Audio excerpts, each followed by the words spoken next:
ورحمة الله وبركاته. إن الحمد لله نحمده ونستعينه ونستغفره ونعوذ بالله من شرور أنفسنا ومن سيئات أعمالنا. من يهده الله فلا مضل له ومن يضلل فلا هادي له. وأشهد أن لا إله إلا الله وحده لا شريك له وأشهد أن محمدًا عبده ورسوله صلى الله تعالى عليه وآله وسلم. أما بعد،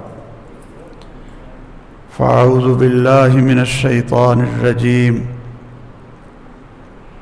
حافظوا على الصلوات والصلاة الوسطى وقوموا لله قانتين. فإن خفتم فرجالا أو ركبانا فإذا أمنتم فاذكروا الله كما علمكم ما لم تكونوا تعلمون. وقال صلى الله تعالى عليه وآله وسلم: ارجع فصل فإنك لم تصل. اللہ ذوالجلال نے ہمیں اپنی بندگی کے لیے پیدا کیا ہے، اور بندگی کی میں سب سے اہم اور سب سے بڑا فرض عبادات میں وہ 5 وقت کی نماز ہے. اور یہ نماز ہی دلیل ہے کہ ہم نے جو کلمہ پڑھا ہے اس میں ہم سچے ہیں.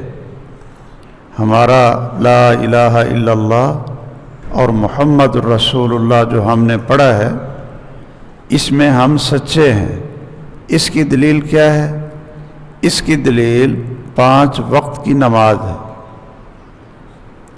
میں کئی دفعہ سمجھانے کے لیے عرض کرتا ہوں کہ اگر اسلامی حکومت اور خلافت راشدہ کے دور جیسی حکومت ہو تو جو ہم آج کل پاسپورٹ بنتا ہے یا شناختی کارڈ میں تو وہ شاید خانہ نہیں ہے، پاسپورٹ کے اندر موجود ہے کہ لکھا جاتا ہے کہ یہ مسلم ہے یا غیر مسلم.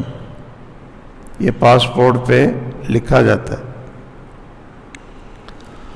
اس لیے بہت سارے جو رسول اللہ صلی اللہ علیہ وسلم کی ختم نبوت کے منکر ہیں، دوسرے ملکوں میں رہتے ہیں، وہ چونکہ اپنے آپ کو مسلمان ہی کہتے ہیں، اور وہاں کے پاسپورٹ جب ان کو ملتا ہے تو اس میں مسلم ہی لکھا ہوتا ہے. اور وہ اس بہانے سے پھر اب سعودی عرب کے پاس تو کوئی ایسی چیز نہیں ہوتی کہ وہ یہ چیک کریں کہ یہ مسلم ہے غیر مسلم ہے، یہ حج کر سکتا ہے بیت اللہ اور حدود حرم میں جا سکتا ہے نہیں جا سکتا ہے. لیکن پاکستان میں اللہ کا شکر ہے کہ یہاں بالاتفاق اسمبلی میں خاتم النبیین کے منکرین کو غیر مسلم قرار دیا گیا تھا. تو میں کئی دفعہ سوچتا ہوں کہ اگر اسلامی حکومت ہو نا یا خلافت راشدہ کا دور ہو تو پاسپورٹ کے خانے میں بے نماز کو مسلم نہیں لکھا جائے. پاسپورٹ کے خانے میں بے نماز کو مسلم نہیں لکھا جائے گا، اس لیے کہ دنیاوی اعتبار سے اپنے آپ کو مسلمانوں میں شمار کرنے کے لیے کم از کم 5 وقت کی نماز یہ ضروری تھی. اور جو منافقین تھے چونکہ دنیاوی احکام میں وہ مسلمان ہی شمار ہوتے تھے، اس لیے ان کو 5 وقت کی نماز پڑھنی پڑتی تھی. اور جو نہیں پڑھتا تھا تو وہ منافق بھی شمار نہیں ہوتا تھا، وہ کافر ہی شمار ہوتا تھا. دنیاوی احکام میں بھی اور آخرت کے احکام میں تو ہے ہی کافر تھا. اتنی اہمیت ہے 5 وقت کی نماز کی کہ اپنے آپ کو مسلمان ثابت کرنے کے لیے اور پاسپورٹ کے خانے میں مسلم لکھوانے کے لیے 5 وقت کی حاضری امام مسجد سے لگوانی پڑتی۔ اگر یہ اسلامی حکومت ہوتی اور خلفائے راشدین کا دور ہوتا تو پھر ثابت ہوتا کہ یہ شخص مسلمان ہے، یعنی 5 وقت کا نمازی ہے۔ رسول اللہ صلی اللہ علیہ وسلم نے فرمایا ہے بین العبد و بین الکفر الصلاۃ، کہ بندے کے درمیان اور کفر کے درمیان جو حد فاصل ہے، جو دیوار ہے جس کو عبور کر کے اسلام میں آتا ہے اور جس کو عبور کر کے کفر میں شامل ہوتا ہے، وہ دیوار کون سی ہے؟ وہ نماز ہے۔ اگر اس نے نماز پڑھی ہے تو پھر وہ اسلام کی طرف ہے، اس طرف ہے، دائیں طرف، اور اگر وہ نمازی نہیں ہے تو پھر وہ بائیں طرف ہے، کفار کے ساتھ۔ یہ اہمیت تو آپ جانتے ہیں، اس لیے ہمیں خود بھی اور اپنے گھر میں بیوی ہے، بچے ہیں، بیٹیاں ہیں، خاندان ہے، ہمیں سوچنا چاہیے کہ ہمارے گھر کا حال کیا ہے۔ اللہ تعالیٰ نے اپنے نبی مکرم صلی اللہ علیہ وسلم سے کہا وَأْمُرْ أَهْلَكَ بِالصَّلَاةِ وَاصْطَبِرْ عَلَيْهَا، کہ اپنے گھر والوں کو بھی کہو نماز پڑھیں۔ جو ازواج مطہرات ہماری مائیں تھیں، کہا کہ ان کو بھی کہو کہ وہ نماز پڑھیں، وَاصْطَبِرْ عَلَيْهَا، اور پھر اس پر صبر بھی کرو، یعنی بار بار کہو، بار بار کہو، وَاصْطَبِرْ عَلَيْهَا۔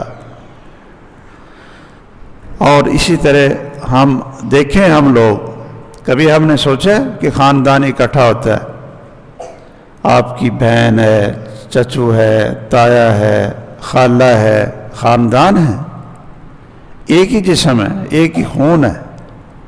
یہ کبھی پروگرام کوئی گھر میں غمی ہے، خوشی ہے، اس میں سارے شریک ہو جاتے ہیں۔ تو کیا کبھی کسی نے یہ پوچھا اپنے بھانجوں سے، اپنے بھتیجوں سے، اپنی بہن سے کہ بھئی اپنے بچوں کو نماز پہ تو لگاؤ نا؟ اگر ان کا تھوڑا سا نقصان کوئی ہو جائے نا، بچہ بیمار ہو جائے، ہم سارے پہنچ جاتے ہیں۔ کیوں جی؟ کوئی بچہ بیمار ہو جائے، بچے کو تکلیف پہنچ جائے، کوئی نقصان ہو جائے، کوئی فوت ہو جائے، اللہ کی طرف سے ہوتی ہیں چیزیں۔ بلکہ کوئی مالی نقصان ہو جاتا ہے، کسی کو گھاٹا پڑ جاتا ہے، کوئی بھینس ہے، گائے ہے، اللہ تعالیٰ سب کی حفاظت فرمائے، وہ مر جاتی ہے، تو ہم افسوس کے لیے پہنچتے ہیں نا، افسوس کے لیے ہم پہنچتے ہیں، وہ بھی ہمارے پاس آتے ہیں۔ تو کیا آپ کو پتہ ہے کہ نماز چھوڑنے کا نقصان، نماز چھوڑنے کا نقصان یہ فوت ہونے سے بھی زیادہ ہے، یہ گھر کو آگ لگنے سے بھی نماز چھوڑنے کا نقصان زیادہ ہے، یہ جانور اور بھینسیں مرنے کا جو نقصان انسان کو ہوتا ہے اور دیوالیہ ہونے کا، کاروبار تباہ ہونے کا جو انسان کو نقصان ہوتا ہے، نماز چھوڑنے کا، بے نماز رہنے کا اس سے زیادہ نقصان ہوتا ہے۔ اور یہ میں نہیں کہہ رہا، یہ کس نے کہا؟ یہ میرے اور آپ کے پیارے نبی محمد الرسول اللہ صلی اللہ علیہ وسلم نے فرمایا۔ آپ کا فرمان ہے من ترک صلاۃ العصر فکأنما وطر اہلہ ومالہ، کہ جس نے ایک نماز چھوڑ دی نا، نماز عصر، ایک نماز چھوڑ دی۔ نماز عصر کا اس لیے ذکر کیا کہ اس وقت ذرا مصروفیت ہوتی ہے تاکہ لوگوں کو توجہ دلائے، حافظوا علی الصلوات والصلاۃ الوسطیٰ، 5 نمازیں بھی پڑھو اور خصوصاً عصر کی نماز کی حفاظت کرو۔ بہت سارے بھائی جانوروں کو چارہ ڈالنا ہے جی، دودھ نکالنا ہے جی، یہ کرنا ہے جی، بھینسوں کو آگے پیچھے کرنا ہے جی، اور وہ اچھے بڑے نمازی بھی ہوتے ہیں، عصر کی نماز ان کی رہ جاتی۔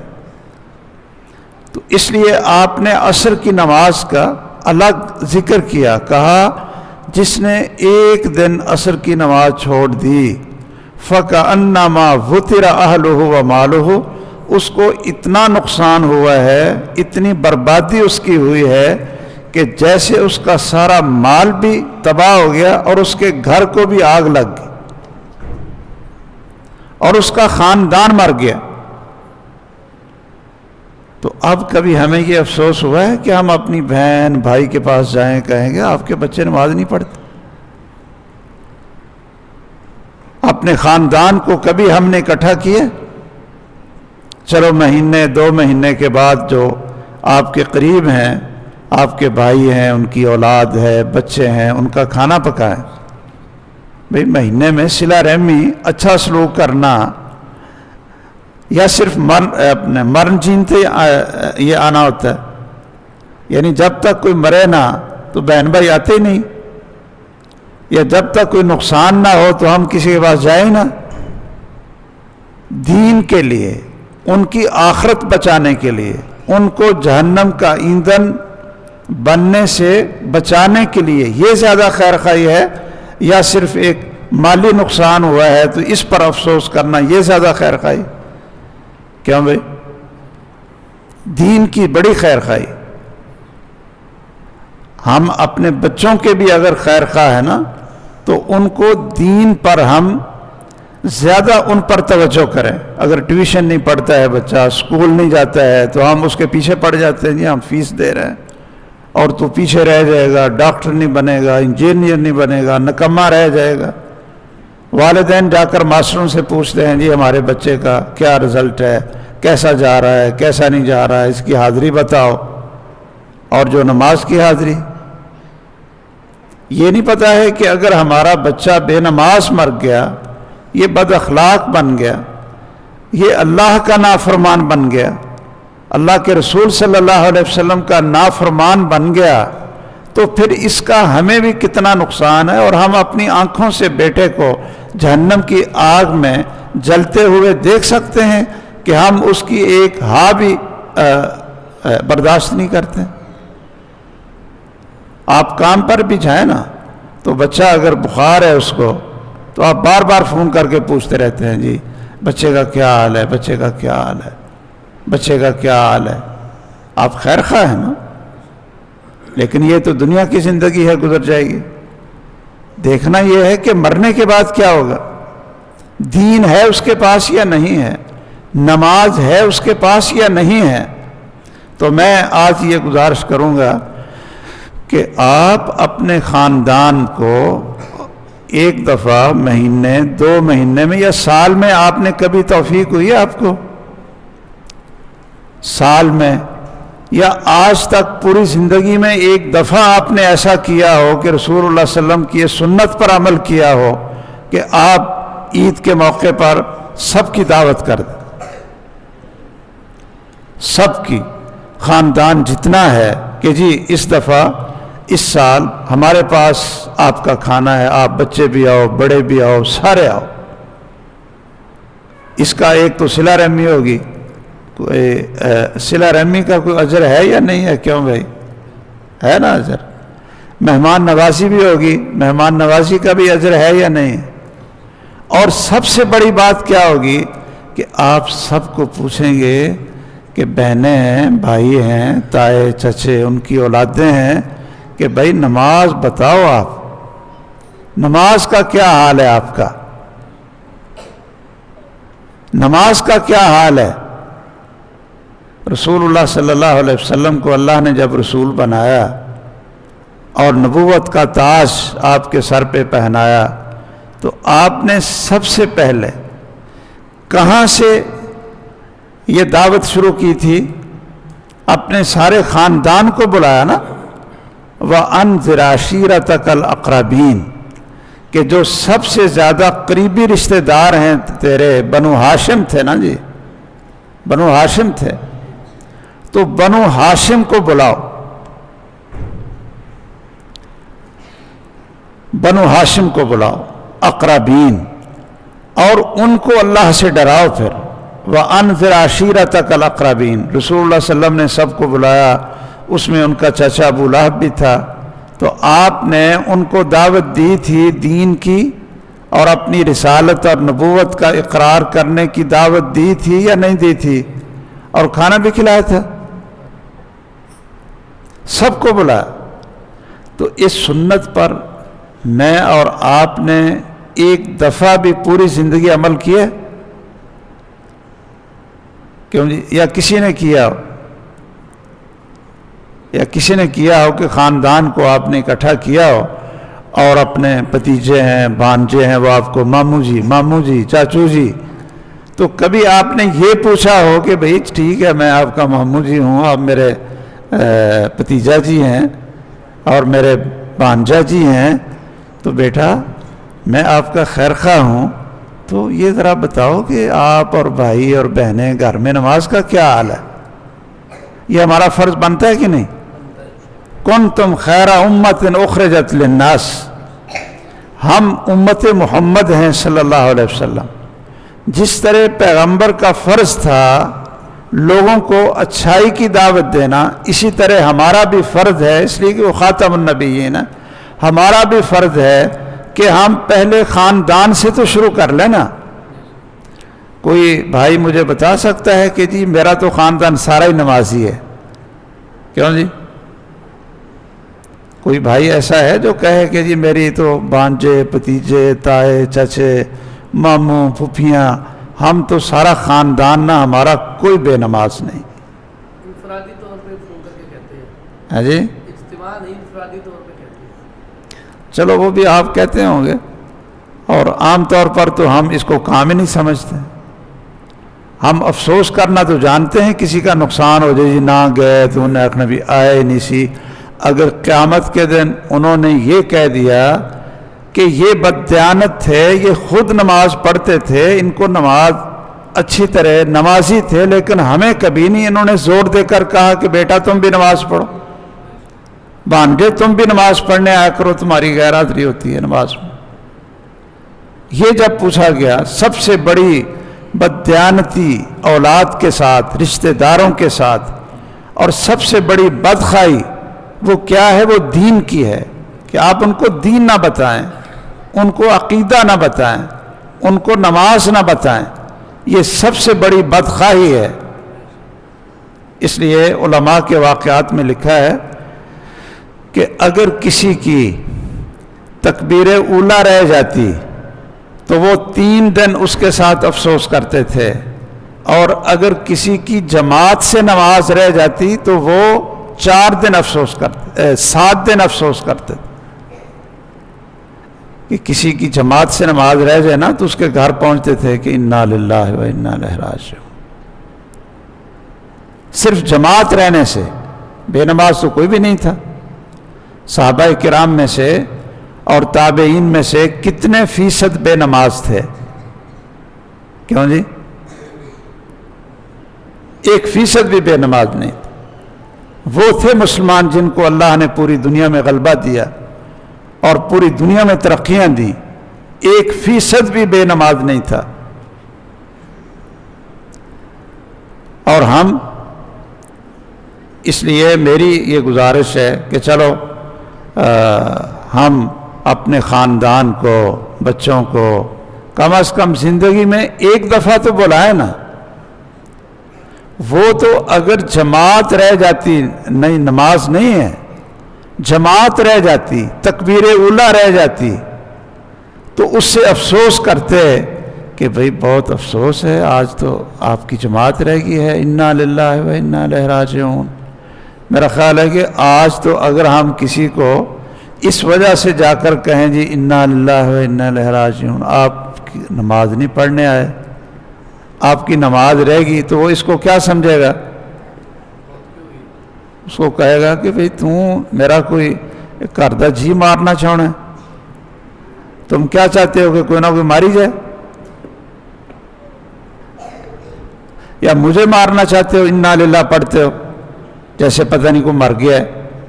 اس کو یہ نہیں پتا کہ مرنا تو ہے، کیوں جی؟ مرنا ہے کہ نہیں سب نے؟ اتنا خوف کس چیز کا؟ آخر تو مرنا ہے۔ لیکن یہ موت انسان کے لیے راحت بھی ہوتی ہے، راحت۔ اس بندے کے لیے موت راحت ہے کہ دنیا کی مصیبتوں سے جان چھوٹی اور اس نے اللہ کو راضی کیا ہوا ہے، فرشتے آ کر اس کو خوشخبریاں دے رہے ہیں۔ یہ جو ملک الموت آتا ہے روح قبض کرنے کے لیے، تو وہ موت کے وقت خوشخبری سناتا ہے یا نہیں؟ تو پھر موت تو اچھی چیز ہے، راحت ہے۔ ہمیں اس کا نام لیتے ڈر آتا ہے، جی نہیں جی مرنا مرنا، یہ نہ ہی نہ لاؤ جی، نہ ہی نہ لاؤ جی۔ اور جو آدمی برا ہے اس کے لیے موت کیا ہے؟ سب سے بڑی فتنہ اور سب سے بڑا خوفناک منظر ہے اس کے لیے۔ وہ ملک الموت ہی جو روح نکالنے کے لیے آتا ہے وہ کہتا ہے ابشری بالنار، یہ تیرے لیے جہنم کی آگ جل رہی ہے، جاؤ اس میں، اور کھینچ کر اس کی روح اس کے جسم سے نکال لیتا ہے۔ تو اگر ہمارے اندر یہ جذبہ پیدا نہیں ہوگا نا جی، ایک دوسرے کی دعوت کا، ایک دوسرے کو تبلیغ کرنے کا، ایک دوسرے کی خیر خواہی کا، اس کو عذاب سے، جہنم سے، گناہ سے بچانے کا جذبہ جب تک ہر شخص، ہر گھر کے اندر، خاندان کے اندر نہیں ہوتا، ہماری اصلاح نہیں ہوگی۔ اکیلے مولوی صاحب کے درس دینے سے یا خطبہ پڑھانے سے، اب دیکھیے کہ یہ گاؤں ہے، آخر ساری مسجدوں میں خطبے ہوتے ہیں نا، یہ مسجد ہے، کوئی اور بھی ایک تو مسجدیں ہوں گی، 7 مسجدیں ماشاءاللہ، اور ان سے یہ آواز نکلتی ہے نا کہ بھئی نماز پڑھو نماز پڑھو نماز پڑھو، تو کیا یہ گاؤں والے سارے کے سارے ماشاءاللہ نمازی بن گئے؟ نہیں، اکثریت بے نماز ہوگی، ہر جگہ پہ ایسے، شہروں میں بھی ایسے، ہمارے گاؤں دیہاتوں میں بھی ایسے۔ اچھا کچھ گاؤں ہیں ایسے، شاید آپ نے سوشل میڈیا میں پڑھا ہوگا ایک مثالی گاؤں، یہ ماموں کانجن کے قریب ہے، ہاں اوڈا والا، اللہ اکبر۔ یعنی اگر آپ بھی اپنا مثالی یہ گاؤں بنانا چاہیں تو بنا سکتے ہیں۔ آپ سب کو ساتھ لیں، سب جتنے مولوی ہیں، کہ بھئی نماز میں کوئی اختلاف ہے کسی کا، کوئی رفع الیدین کر کے پڑھ لے، کوئی رفع الیدین نہیں کرتا ہے، کوئی ہاتھ ادھر باندھ لیتا ہے، کوئی نیچے باندھ لیتا ہے، لیکن نماز میں اختلاف ہے کہ نماز فرض ہے، رکن ہے، اور ایک مومن کی ایمان کی علامت ہے نماز پڑھنا، اس میں کوئی کسی مولوی کا اختلاف ہے؟ بلکہ جن کو 11ویں والے پیر ہم کہتے ہیں نا، پیر عبد القادر جیلانی رحمہ اللہ رحمتاً واسعہ، ان کا کیا فتویٰ ہے؟ ان کا تو یہ فتویٰ ہے کہ جو بندہ نماز نہیں پڑھتا نا، جو بندہ نماز نہیں پڑھتا وہ مرتد ہے۔ اگر بیوی اس کی نمازی ہے تو وہ خامد نہیں رہ سکتا، ان کا نکاح قائم نہیں رہ سکتا، اس لیے کہ یہ کافر ہے اور بیوی اس کی مسلمان ہے۔ یہ مر جائے گا جب، تو اس کی اولاد اس کی وارث نہیں بنے گی اگر اولاد نمازی ہے، اس لیے کہ یہ کافر مرا ہے۔ اور اگر اس کا کوئی بیٹا فوت ہو جائے، یہ اس کا وارث نہیں بنے گا۔ اور پھر سب سے بڑی بات پیر عبد القادر جیلانی رحمہ اللہ کی، پتہ نہیں ہم شاید 11ویں تاریخ کو ہی کوئی نہ کوئی نذرانہ دیکھ کر خوش ہو جاتے ہیں کہ جی یہ پیر صاحب ہمیں بچا لیں گے۔ اور پیر صاحب کیا کہتے ہیں؟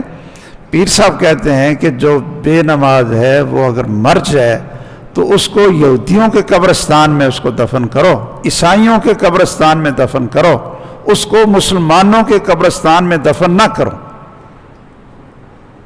یہ آپ کسی دن کوئی سارے یہاں علماء کرام کو بلائیں اور یہاں نماز پر درس دیں کہ بھئی چلو نماز کا طریقہ نہیں ہم بیان کرتے، کم از کم نماز تو پڑھو۔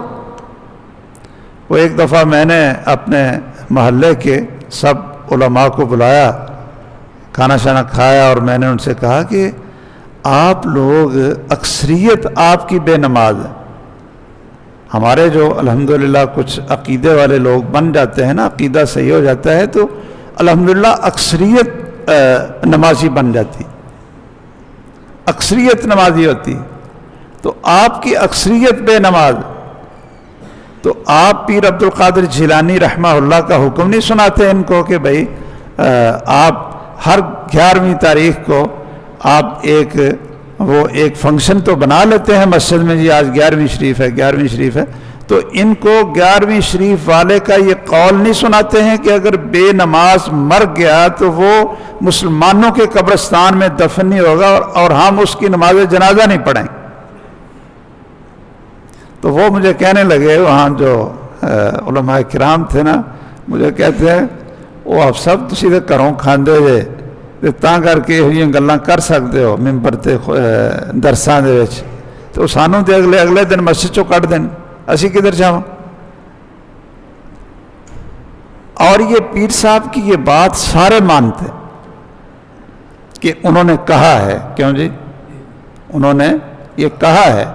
میں نے ایک دفعہ اپنے گاؤں میں، ہمارے گاؤں کے جو چودھری صاحب تھے، وہ میری شادی ادھر ہوئی ہے، وہی خاندان بھی ہمارا ہوئی ہے، تو وہ مجھے کہنے لگے جی نماز کے اوپر درس دینا ہے، اور میں نے سارے مسجدوں کے علماء اور خطباء کو بھی میں نے بلانا ہے۔ یہ اب فیصل صاحب کو چاہیے نا، یہ کام کر سکتے ہیں کہ حویلی میں پورے گاؤں کے لیے اخلاق کا، حسن اخلاق کا، نماز کا، بھئی اس میں تو کوئی اختلاف ہے نہیں نا، اس پہ تو سب آ جائیں گے، اور ان کے علماء کو بھی کہیں جی آپ نماز پر گفتگو کریں 10 منٹ۔ تو میں نے وہاں، میں یہاں فیصل آباد سے گیا اپنے گاؤں، ہمارا گاؤں رائے کے قریب ہے بھمبا، وہ ان کی حویلی ہے بہت بڑی، تو اس میں ماشاءاللہ سارے نوجوان بھی، گاؤں کے لوگ بھی ویسے بھی میرے ساتھ بڑی محبت کرتے ہیں کہ یہ اللہ کے رسول کے شعر سے پڑھ کر آیا ہے، یعنی اتنی عقیدت ہے ہمارے، پتہ نہیں آپ کے ہاں کوئی عقیدت ادھر ہے کہ نہیں۔ میں جب وہاں پڑھتا تھا نا اور مدینہ شریف سے پڑھ کر آیا، تو آپ شاید آپ نے کبھی اس طرح کی مثالیں اس دور میں سنی نہیں ہوں گی، آپ نے اس دور میں سنی نہیں ہوں گی مثالیں کبھی بھی۔ تو جو بریلوی حضرات کی، اہل سنت حضرات کی مسجد تھی، اس کے صدر میرے پاس آئے، کہنے لگے جی آپ اللہ کے رسول کے شعر میں پڑھتے ہیں، پڑھتے رہے ہیں، اس لیے آپ جمعہ ہماری مسجد میں پڑھائیں۔ میں نے کہا ٹھیک ہے، میں پڑھا دیتا ہوں۔ تو وہ ہم نے پھر پوری مسجدوں سے جمعہ ختم کیا اور ایک ہی مسجد میں جمعہ ہوا، اور وہ کہتے ہیں کہ ہماری پوری تاریخ میں ہماری مسجد بس اسی دن بھری تھی جب پورے گاؤں کا اجتماعی جمعہ آپ سب نے پڑھایا تھا، اور عقیدت ان کو کیا تھی کہ یہ اللہ کے رسول کے شہر میں رہے اور وہاں یہ پڑھتے رہے مدینہ یونیورسٹی میں۔ پھر وہاں ایک اہل دیوبند حضرات کی مسجد تھی، انہوں نے دیکھا کہ بھئی ہماری مسجد بھی نہیں کبھی بھری، تو ہم بھی درس ایک رکھتے ہیں، ایک جمعہ رکھتے ہیں، تو وہاں پھر اجتماعی جمعہ ادھر بھی میں نے پڑھایا۔ اور اس طرح ہماری مسجد میں بھی ایک دفعہ پورے گاؤں میں کہ بھئی اور کسی مسجد میں جمعہ نہیں ہوگا۔ تو میرا خیال ہے کہ ہم نے تو بڑے کفر کے، اسلام کے، دوسروں سے اتنے بائیکاٹ کے، اتنے نفرت کے ہم نے مسائل بنائے ہوئے ہیں، وہ ہمیں مسلمان نہیں سمجھتے، نعوذ باللہ، ویسے ہم ان کو مسلمان نہیں سمجھتے۔ ہماری طرف سے یہ اعلان ہے، کوئی اہل سنت ہے، کوئی دیوبند حضرات اپنے آپ کو کہلواتا ہے، کوئی رفع الدین کر کے نماز پڑھتا ہے، کوئی رفع الدین نہ کر کے نماز پڑھتا ہے، ہم کہتے ہیں کہ ہمارے مسلمان ہیں، بھائی ہیں، ہم کسی کو اپنی مسجد میں آنے سے نہیں روکتے۔ ہمارا اعلان ہے کہ آئیں مسجد میں، بچوں کو بھی بھیجیں، بچوں کو بھیجیں، خود آئیں، اور جیسے وہ نماز کا طریقہ صحیح سمجھتے ہیں ویسے پڑھیں۔ ہم نے انشاءاللہ باہر نہیں لکھ کر لگایا کہ یہاں کوئی وہابی نہیں آئے گا۔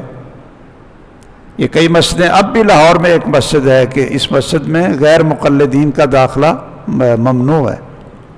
وہ گاؤں میں جب میں نے درس دیا نا نماز پر، تو علماء کرام کو میں نے ساتھ بٹھایا، اور جب میں نے لوگوں کو سید پیر عبد القادر جیلانی پیران پیر رحمہ اللہ ان کی یہ بات سنائی نا کہ جو بے نماز ہے وہ کہتے ہیں کہ اس کو مسلمانوں کے قبرستان میں دفن نہ کرو، اس کو یہودیوں عیسائیوں کے قبرستان میں دفن کرو، اس کی نماز جنازہ نہ پڑھاؤ، تو میں نے علماء کرام سے کہا کیوں جی مولانا یہ ہے کہ نہیں؟ کہتے ہیں جی ہے۔ میں نے کہا سامنے اقرار تو کروا لیں کہ یہ انہوں نے کہا ہے۔ تو وہ اللہ کا شکر ہوا، اس طرح ایک درس ہوا پورے گاؤں کو اکٹھا کر کے علماء کو بٹھا کر، تو اس کا بہت اثر ہوا۔ بعد میں مجھے انہوں نے کہا جی ہر مسجد میں نمازیوں کی تعداد بڑھی ہے، ہر مسجد میں نمازیوں کی تعداد بڑھی ہے۔ تو مقصد یہ ہے کہ نماز پڑھنا یہ سب سے بڑی عبادت ہے۔